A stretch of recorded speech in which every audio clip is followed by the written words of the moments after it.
तुक्का ना मारें, क्योंकि जो चीज़ अगर आपको नहीं आती और नहीं पढ़ी है उसको स्किप भी करिए। स्किप करने से नेगेटिव जो मार्क्स आपके कटते हैं वो नहीं कटते। फंडामेंटल की ही बात कर लेते हैं। ब्लड ट्रांसफ्यूजन कोई सा भी नॉट सेट का एग्जाम ऐसा नहीं है जिसमें डायरेक्टली और इनडायरेक्टली ब्लड ट्रांसफ्यूजन से क्वेश्चन ना आया हो। तो सबसे इंपॉर्टेंट चीज जो आपको याद रखनी है, cholinergic and anti cholinergic system. अगर फार्मा में से क्वेश्चन आएगा तो यही टॉपिक से आता है। तो आप एरिया अंडर द कर्व और टाइप 1 और टाइप 2 एरर ये जरूर पढ़ के जाए। रिसर्च का बड़ा फेमस टॉपिक है जो बार बार आता है। चलो तो आज जानते हैं कौन कौन से सबसे खास या सबसे इंपॉर्टेंट टॉपिक है जो फ्रीक्वेंटली रिपीट होते हैं आप लोगों के एग्जाम्स के अंदर। हमने सोचा आज हम तीनों साथ हैं तो क्यों ना तुम्हें इसका फायदा हो जाए थोड़ा। सबसे पहले मोहित सर से जानते हैं। मोहित सर, सबसे इंपॉर्टेंट टॉपिक जो आपके सब्जेक्ट में आते हैं। अगर मैं सीधे सीधे बात करूं तो सर मेन जो हमारा ईसीजी में से टॉपिक आता है वेंट्रिकुलर फिब्रिलेशन, एट्रियल फ्लटर और एट्रियल फिब्रिलेशन, कम से कम इसकी ईसीजी और इसका मैनेजमेंट तो पढ़ के जाना चाहिए। और साथ में डिफिब्रिलेटर और सीपीआर जो फंडामेंटल में भी आता है। ठीक है शोएब सर, आप बताओ सर आपके सब्जेक्ट में। बहुत बार देखा गया है बीएमडब्ल्यू, बायोमेडिकल वेस्ट मैनेजमेंट, क्योंकि हर नर्स को आना चाहिए और हर पेपर में देखा गया है। सेकंड चीज याद रखिएगा, इम्यूनाइजेशन। इसके बहुत क्वेश्चन आते रहेंगे। और अब चंदन सर से पूछेंगे कि कौन सा मोस्ट इंपॉर्टेंट आपकी नजर में। सर मैं कम्युनिटी के बारे में बताता हूँ आपको। एपिडेमियोलॉजी से एक क्वेश्चन आता है बार बार कि कौन सी स्टडी से आपको कौन सा आउटपुट मिलता है। जैसे हम बात करते हैं cross sectional study, case control study, cohort study, इनसे हमें क्या क्या चीजें मिलती है। तो आप आउटपुट जरूर देख के जाना, कौन सी स्टडी से कौन सा आउटपुट मिलता है। हर बार रिपीट होता है क्वेश्चन। मोहित सर, मैं बताना चाहूंगा ओबीजी में से बहुत बार पूछे जाने वाले टॉपिक्स में से है पीपीएच का मैनेजमेंट। बार बार पूछा जाता है तो कम से कम आप पीपीएच का मैनेजमेंट पढ़ के जाइए, एपीएच पूरा पढ़ के जाइए, प्लेसेंटा पूरा पढ़ के जाइए और थोड़ी बहुत एम्ब्रियोलॉजी भी, उसमें से भी सवाल पूछे जाते हैं। सर इसी बात पे मैं बोलूंगा, लेबर का आज से 10 साल तक का आपका पेपर उठा के देखेंगे, लेबर के ऊपर क्वेश्चन है। स्टेजेस ऑफ लेबर में कौन सी स्टेज में क्या होता है, लेबर जरूर पढ़िएगा।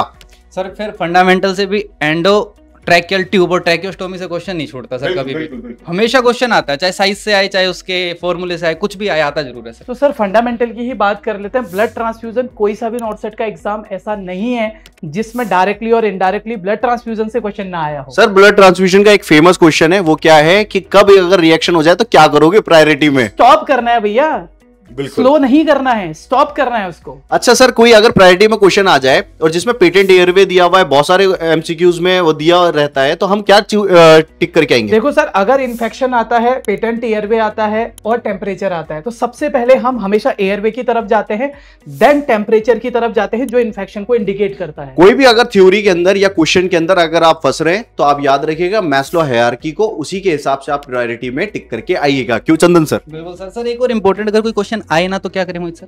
जी सर, कोई क्वेश्चन आए ना, फिर अगर क्वेश्चन नहीं आता तो आपको क्या करना है, दोबारा से तैयारी स्टार्ट करनी है, जीरो से लेके। दोबारा तैयारी नहीं सर, तुक्का कैसे मारे सर ये बताओ आप। ऑप्शन एलिमिनेट कैसे, दोबारा तैयारी सर? अभी तो एग्जाम में बैठा है बेचारा वो। सर वो तो फिर 10 20 30 करना पड़ेगा सर, जिसमें 90 आ रहा है उस पर टिक करना। तो अलाउ नहीं करते ना सर, सिक्का अलाउ नहीं करते थे ऐसे। तो इसलिए मैं बोलूंगा तुक्का ना मारें, क्योंकि जो चीज अगर आपको नहीं आती और नहीं पढ़ी है उसको स्किप भी करिए।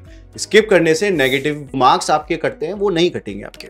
सर एक रिसर्च का बड़ा फेमस क्वेश्चन याद आ रहा है मुझे। रिसर्च के ऊपर एक क्वेश्चन पूछते हैं तुमसे बार बार कि हम लोगों को एक एरिया डिस्ट्रीब्यूशन कर्व होता है, एरिया डिस्ट्रीब्यूशन कर्व के अंदर हमें कितना परसेंटेज पॉपुलेशन के ऊपर क्वेश्चन होता है, और एक अल्फा टाइप 1 और टाइप 2 अल्फा एरर और बीटा एरर पे बार बार रिपीटेडली क्वेश्चंस आते हैं एम्स नोट सेट के अंदर।